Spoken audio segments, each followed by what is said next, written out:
En el nombre del Padre, del Hijo y del Espíritu Santo. Amén. Hermanos, Dios les bendiga. Bienvenidos nuevamente a su programa Me amó y se entregó por mí. Hoy compartiremos un tema que ha sido noticia desde hace algunos meses en la Iglesia Católica y que yo había querido esperar un tiempo para ver cómo se desarrollaban todas las situaciones. Algo que es una herida para la Iglesia, ciertamente. Y es lo que sucedió el pasado 1 de julio de 2026 con la Fraternidad Sacerdotal San Pío X, que ordenaron 4 obispos sin autorización del Santo Padre, el Papa León XIV. Por eso el tema que vamos a compartir hoy se denomina ¿católicos o cismáticos? Esa es una pregunta para cada uno de nosotros, para que vayamos viendo, en primer lugar, ¿qué somos? ¿Somos católicos o somos cismáticos? Posteriormente, que pensemos, ¿qué queremos ser? ¿Queremos ser católicos o queremos ser cismáticos? Obviamente ya veremos qué es el delito del cisma, lo veremos en la legislación vigente de nuestra Santa Iglesia Católica. Les saluda su hermano y servidor Ludwig Salvador Cardona Gómez. Y entonces entremos ya en materia. Como les digo, es un tema muy reciente en nuestra Santa Iglesia Católica. Hoy es jueves 6 de agosto del año del Señor 2026, día de la transfiguración del Señor Jesús en el Monte Tabor. Precisamente hoy, casi a 40 días de que sucedió el cisma, de que sucedió esta situación de que muchas personas decían, pero es que el Papa tiene que intervenir. Lo hizo, ya veremos posteriormente, pero es algo que tristemente afecta y atenta contra la unidad de nuestra Santa Iglesia Católica. Soy católico, dice esta imagen. Pero si yo les preguntara a cada uno de ustedes, hermanos, ¿qué es ser católico? Si se pidiera una definición oficial de ser católico, hasta donde yo sé no existe una definición oficial y una definición que nos dijera, fiel católico es el que cumple estos requisitos, el que vive de esta manera, el que es así. Ya en el siglo XIII aproximadamente hubo un sacerdote en la Edad Media, que fue un cardenal, San Roberto Bellarmino, porque él nos proporcionó una definición de lo que es católico según su inspiración, porque como les digo, no existe una definición oficial de lo que significa ser católico. De momento yo no la conozco, yo la utilizaría. Sin embargo, veamos lo que nos dijo San Roberto Bellarmino. Siglo XVI, siglo XVII, me recordaba que era del siglo XIII. Pero San Roberto Bellarmino, un cardenal de la Iglesia Católica, llegó a decir, es católico quien profesa la fe cristiana y está unido por la comunión de los mismos sacramentos, bajo el gobierno de los pastores legítimos, especialmente del romano pontífice, es decir, del Papa. Una definición muy interesante de lo que significa ser católico. En primer lugar, profesar la fe cristiana. No puedo decir yo que soy católico si creo en algunas cuestiones de la nueva era, o cuestiones de los protestantes, o cuestiones de religiones que no son cristianas. Yo no puedo ser católico propiamente dicho si digo, no hombre, no tengan pena, el infierno está vacío, todos nos salvamos. Yo no puedo ser católico si digo eso, si pienso eso, si lo creo. Si digo a mí qué me importa lo que digan los sacerdotes, lo que diga mi obispo, lo que diga el Papa, yo hago con mi vida lo que quiera. No somos católicos. Somos católicos por el sacramento del bautismo, pero no estamos viviendo como católicos, o aquellos que quieren interpretar la palabra de Dios, la Sagrada Escritura, según su propia opinión. Ellos no son católicos. Si no estamos unidos por la comunión de los mismos sacramentos, las personas que ni siquiera van a la Sagrada Eucaristía, o quienes van pero no comulgan, no participan del cuerpo y de la sangre del Señor, no son católicos propiamente, no viven como católicos. Bajo el gobierno de los pastores legítimos, y dice, a mí el párroco no me va a decir nada, si él es más pecador que yo. Es que aquí no estamos preguntando si nuestro párroco es más pecador o es más santo que nosotros. A él Dios lo puso, hay que obedecerlo en lo que no contradiga la voluntad de Dios ni la doctrina de la Iglesia Católica, porque también hay situaciones en las que algunos sacerdotes, algunos párrocos enseñan cosas que no van de acuerdo a lo que es la enseñanza oficial de la Iglesia. Y también el Papa, pues que hay gente que poco o nada le importa lo que diga el Papa. Sí, es que el Papa dijo eso, pero yo no le hago caso a él. Sí, que el Papa dijo tal cosa, él escribió algo, pero yo voy a seguir con mi vida de otra forma. No está viviendo como un ser católico, como un fiel católico.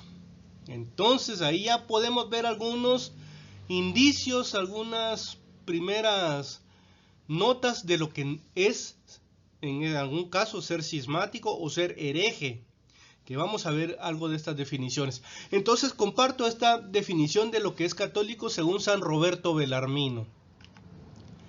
El Código de Derecho Canónico, en el Canon 207, parágrafo 1, dice: por institución divina, entre los fieles hay en la Iglesia ministros sagrados, que en el derecho se denominan también clérigos. Los demás se denominan laicos. Código de Derecho Canónico es la ley vigente que está en nuestra Santa Iglesia Católica. Desde el año 1983 tenemos este nuevo Código de Derecho Canónico. El Papa Francisco realizó algunas modificaciones al Código de Derecho Canónico del 83, pero no fueron reformas profundas, no fueron como las reformas del anterior Código de Derecho Canónico, que era de 1917. Pero, ¿por qué traigo el código aquí? Porque dice que todos los cristianos somos fieles. Es que a veces dicen, así es que los fieles laicos, o ustedes que son los fieles, dicen, no.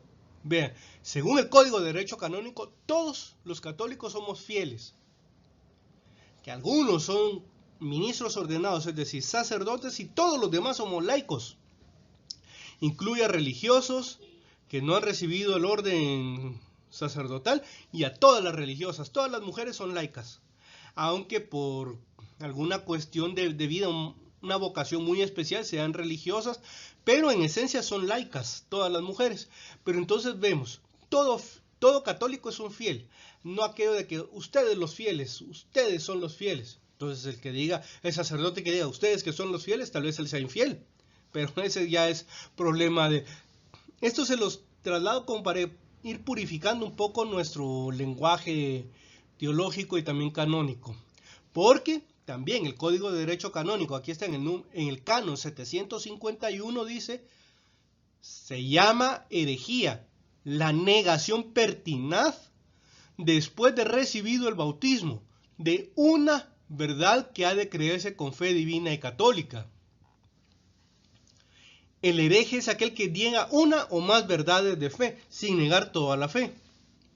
Entonces se puede ser un hereje práctico. Aquello que diga, no, si yo para qué voy a someterme a la autoridad del Papa, de los obispos. Alguien puede decir, ¿por qué no me dan de comer o cualquier cosa? Hereje. Pero también dice, o la duda pertinaz sobre la misma. Apostasía es el rechazo total de la fe cristiana. Aquel que se hace musulmán, judío, budista, se hace mormón, testigo de Jehová, se hace de alguna religión maya o cualquier otra religión que no sea cristiana. Ese es un apóstata. El hereje puede ser un pentecostal que fue católico, un metodista, un bautista, un presbiteriano, un cuáquero. Pueden haber infinidad de denominaciones protestantes. Ellos serían unos herejes, porque están negando la fe católica. Ahora, el apóstata es aquel que renuncia a su fe católica. Ahora bien, aquí lo que nos compete. Cisma el rechazo de la sujeción al sumo pontífice o de la comunión con los miembros de la iglesia a él sometidos. Esto es el cisma. Es un delito que se comete en la iglesia católica. Rechazar la sujeción, la obediencia al Papa o a los pastores que a él le han sido encomendados y que por inspiración del Espíritu Santo están al frente de las diócesis o de las parroquias o de las comunidades religiosas. Puede ser que yo sea un cristiano de misa dominical, pero que si me están llamando a la reflexión porque no estoy haciendo bien las cosas, ya sea doctrinalmente o desde mi vida práctica, mi vida espiritual, yo digo, a mí qué me importa lo que me diga el Padre, yo voy a hacer mi voluntad. Ya es un cismático, ya está empezando a entrar en el mundo del cisma. Obviamente, ya para ser declarado cismático es un proceso más largo en el derecho canónico, el derecho de la Iglesia. Veamos algo. Aquí está uno de los logos, porque no sé cuál será el logo oficial de la Fraternidad Sacerdotal San Pío X. Aquí está. Ellos defienden muchas veces lo que es la celebración de la Eucaristía en la forma tradicional. Precisamente la misa tradicional ha sido un motivo de conflicto, la misa en latín que conocieron nuestros padres, abuelos, y lamentablemente sucedió por un documento del Papa Francisco, Tradiciones Custodes, custodio o cuidado de la tradición, en la que él dicta algunas normas que limitan la celebración eucarística de la manera tradicional, pero que esto ya tenía su origen anteriormente. Esto fue como que la mecha que terminó de encender el problema nuevamente, que ya había sucedido después del Concilio Vaticano II. El Papa Benedicto XVI, en su Morum Pontificum, otro documento en el que decía la forma ordinaria de celebrar la Sagrada Eucaristía es la misa del Novus Ordo, del Nuevo Orden. Es la misa en la que ustedes y yo participamos normalmente los domingos, que celebramos como comunidad los domingos, sobre la cual estoy grabando el curso Errores y Abusos Litúrgicos en la Santa Misa. Y dijo el Papa Benedicto XVI que la misa tradicional o la misa en latín era la forma extraordinaria de celebrar la Eucaristía. Hasta ahí ningún problema. El problema fue, como les digo, con Tradiciones Custodes. Entonces, el cisma de la Fraternidad Sacerdotal San Pío X surge porque ellos ordenaron obispos sin permiso del Papa. En el Concilio de Trento, que se celebró del año 1545 al año 1563, se quedó establecido de que los obispos deben ser ordenados con autorización del Santo Padre. No es algo reciente, no es una norma de hace 10 o 15 años y que miren, todavía puede ser que esté en implementación, de que no sabemos cómo funciona. No, casi 500 años diciéndose ordenación de obispos tienen que ser autorizadas por el Papa. Hubo acercamientos supuestamente de uno u otro lado, se solicitó una reunión con el Papa León XIV, por lo que yo leí en algunos medios de comunicación, y que mencionan que el Papa nunca quiso recibir a la persona que preside esta fraternidad. Dios y ellos sabrán si sucedió de esa forma. Yo no voy a tomar partido ni de uno ni de otro lado, simple y sencillamente digo, yo respeto lo que diga el Papa. Dios a él lo juzgará y él sabrá si actuó correctamente o no, y también a la persona que está al frente de esta fraternidad. Hay que orar por ellos para que el Espíritu Santo les haga comprender cuál es la voluntad de Dios.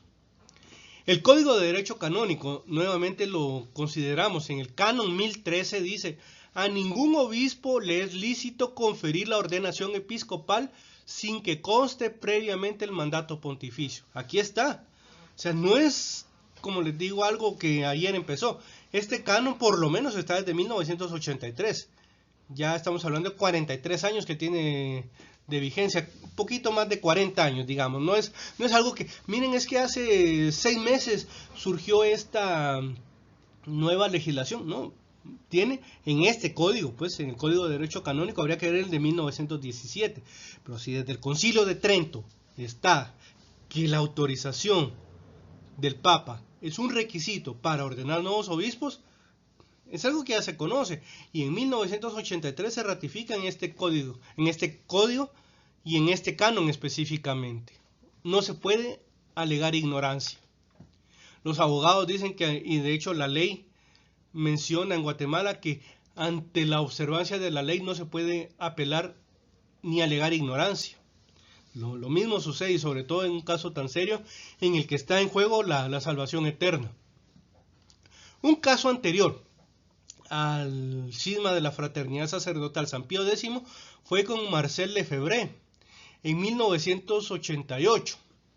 Marcel Lefebvre era un obispo que participó en el Concilio Vaticano II y él firmó algunos documentos que después le sonaron un poco difíciles y que no estaba de acuerdo, como el, si no estoy mal, Nostre Aetate es uno de los documentos que habla sobre el diálogo de la iglesia con religiones no cristianas, y hubo otro que él también estaba así como que no muy de acuerdo con sus conclusiones, y entonces empezó él ya como a querer atacar y él fundó de hecho la Fraternidad Sacerdotal San Pío X para seguir en la celebración eucarística tradicional en latín, aunque dicen que él también presidió, mejor dicho, la celebración eucarística del Novus Ordo, cuando estaban como que haciendo algunas pruebas, algunos ensayos de cómo quedaría finalmente establecidos todos los ritos de la Sagrada Eucaristía. En 1988 el Papa San Juan Pablo II decretó su excomunión y ahora en 2026 ha sucedido algo similar. Como dicen algunas personas, lo que es motivo de unidad para los cristianos se está convirtiendo lamentablemente en motivo de cisma, de separación, la Sagrada Eucaristía. ¿Han habido otros cismas en la iglesia a lo largo de la historia? Porque podemos pensar que esto es reciente. Sí, miren, en el 88, después del concilio, fue consecuencia de esto y entonces por ello es que hay que hacer un concilio Vaticano III, dicen algunos. Momento, veamos primero la historia de la iglesia. Yo no soy historiador ni especialista en historia. Voy a mencionar algunos casos en la historia de la iglesia, tal vez los más relevantes, pero también voy a mencionar unos cismas que se presentan en la Sagrada Escritura. Veamos entonces. Cisma de Oriente, Focio y Miguel Cerulario, 1054. Cisma con los ortodoxos. O sea que vemos que no es algo tan reciente. Posteriormente, Martín Lutero. Algunos le llaman la Reforma Protestante. Yo prefiero llamarle ahora el cisma protestante. Otros le llaman la Revolución Protestante. Realmente fue un cisma el que cometió Lutero. 1521. Entonces vean cómo es la historia de la iglesia. No es algo tan reciente, lamentablemente.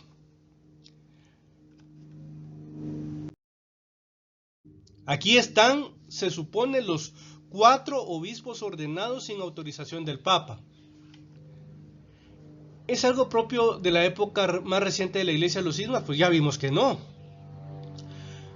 Y tampoco podríamos decir que el término más reciente se aplica al cisma con los ortodoxos o con Lutero.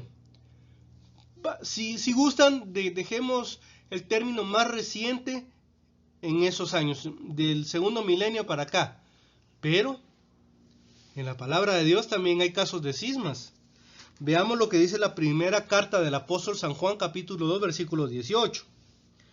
Dice la palabra de Dios: hijos míos, ha llegado la última hora.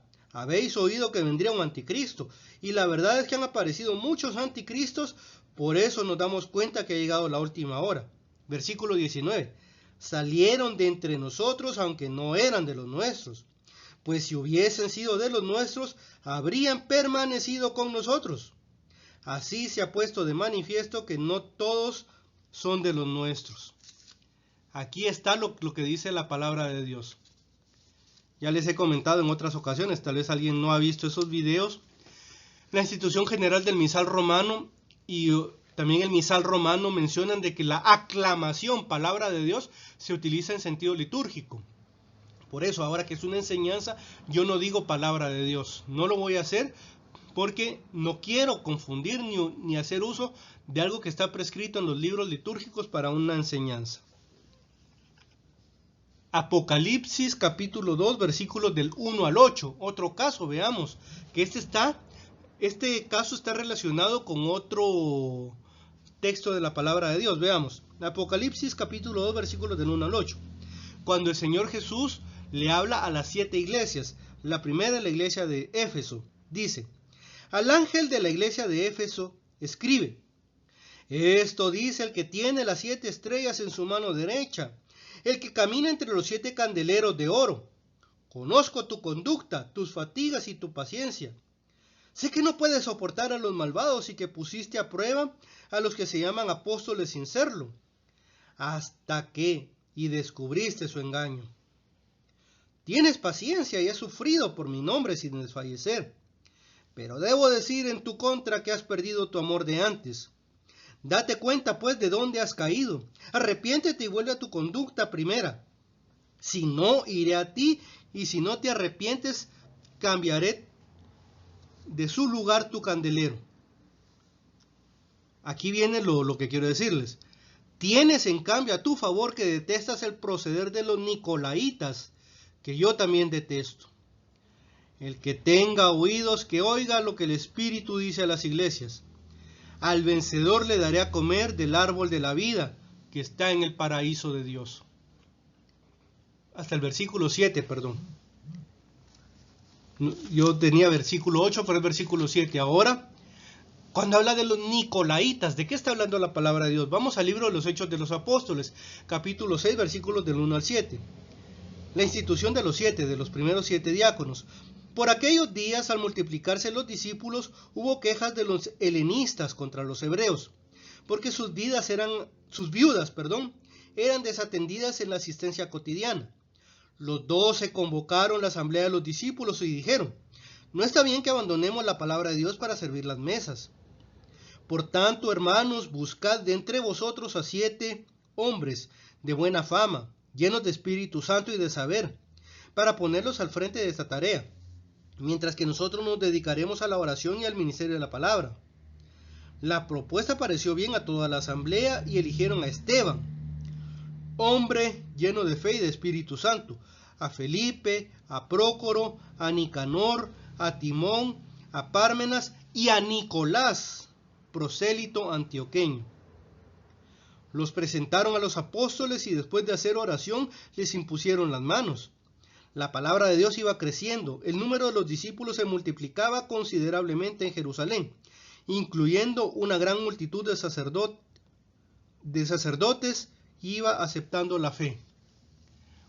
Cuando menciona ya a Nicolás, es este Nicolás que después, a lo largo de la historia de la iglesia, se llevó gente para él, un cismático, y se llevó a otras personas.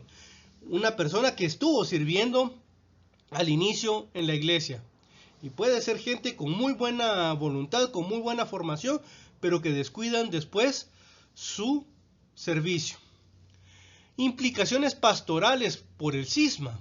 No solo de Fraternidad Sacerdotal San Pío X, sino de cualquier otro cisma. Código de Derecho Canónico, Canon 1040.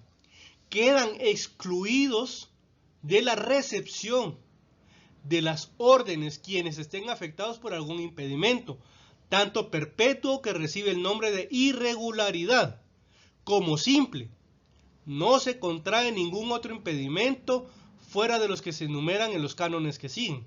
Es decir, hay impedimentos que son perpetuos, que se llaman irregularidades, como esto, en tanto no se arrepientan y cambien. Veamos qué sigue diciendo el Código de Derecho Canónico. Canon 1041. Son irregulares para recibir órdenes, es decir, aquellos que tienen impedimentos perpetuos. Quien padece alguna forma de amencia u otra enfermedad psíquica, por la cual, según el parecer de los peritos, queda incapacitado para desempeñar rectamente el ministerio. Quien haya cometido el delito de apostasía, herejía o cisma. Canon 751, recuerdan cuando lo definía estos delitos. O sea que no pueden ser sacerdotes quienes hayan sido cismáticos. Canon 1184, parágrafo 1. Se han de negar las exequias eclesiásticas a no ser que antes de la muerte hubieran dado alguna señal de arrepentimiento. Las exequias sabemos que es el servicio y acompañamiento que da la iglesia al difunto, al cadáver.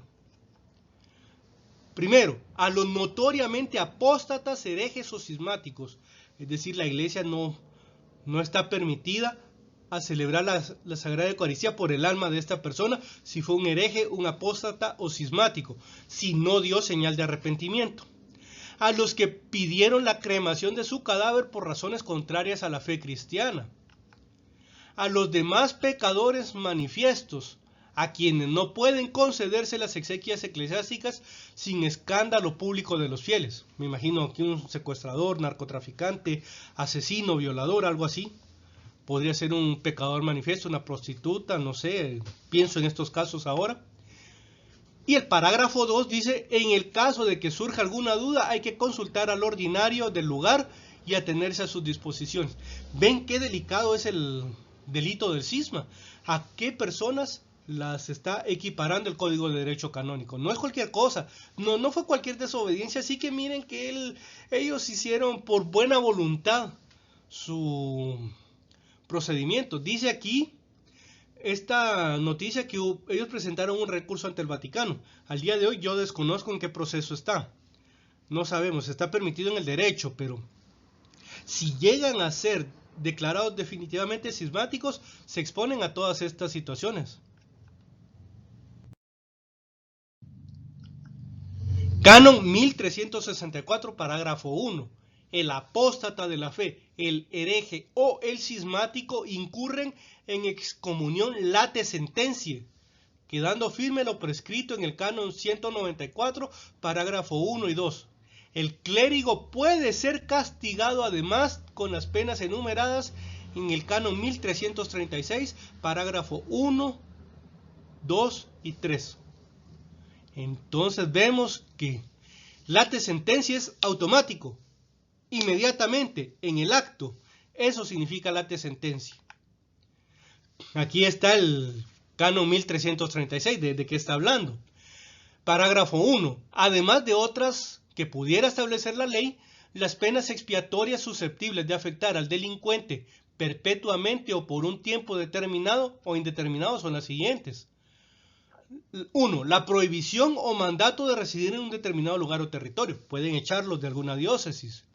La privación de la potestad, oficio, cargo, derecho, privilegio, facultad, gracia, título o distintivo aún meramente honoríficos. Ya no se les puede decir padre, por ejemplo. Y 3. La prohibición de ejercer los actos que se enumeran en el número 2 o la prohibición de ejercerlos en un determinado lugar o fuera de un lugar determinado. Pero estas prohibiciones nunca son bajo pena de nulidad. Es decir, que estos que eran sacerdotes y que ahora son obispos cismáticos, hasta, o sea, si se declara definitivamente esto, ya no pueden confesar, ya no pueden, claro, salvo alguna urgencia y que no hubiera otro sacerdote, por la salvación del penitente, del pecador, Dios puede obrar, pero tampoco puede bautizar lícitamente, tampoco puede dar la unción de los enfermos, no puede presidir la celebración de un matrimonio, la celebración eucarística, no puede realizar otro tipo de acciones, no puede predicar la homilía. Entonces vean las consecuencias que tiene todo el cisma.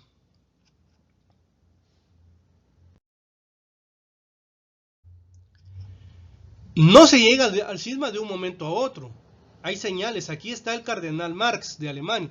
No sé si esta es una imagen de inteligencia artificial o si sucedió, pero ciertamente el cardenal Marx ha promovido la perversa ideología de género en Alemania y la ha querido trasladar a otros países. Incluso ellos están queriendo que los laicos prediquen en la homilía.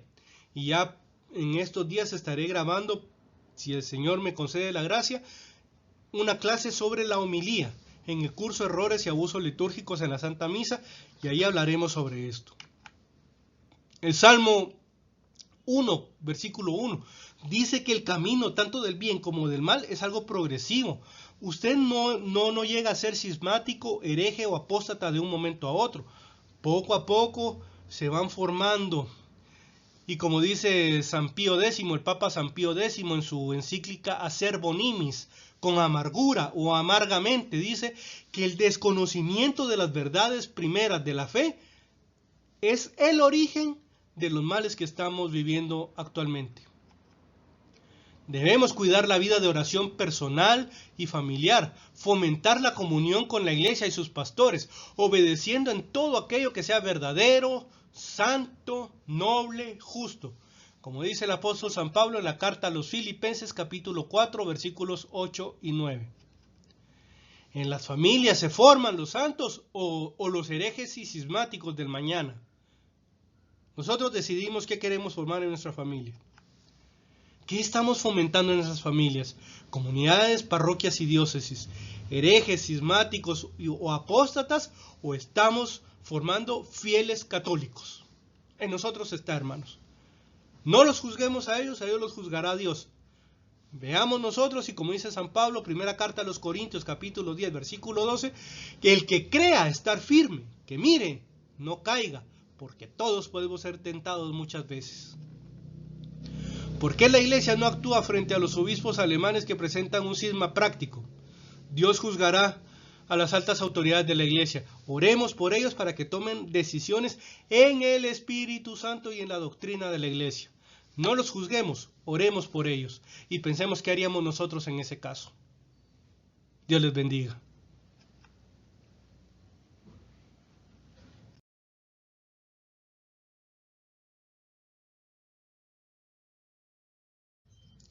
Y como siempre, hermanos, le pido a Dios que Él les bendiga y que su paz, que sobrepasa todo entendimiento, llene sus corazones y sus mentes en Cristo Jesús.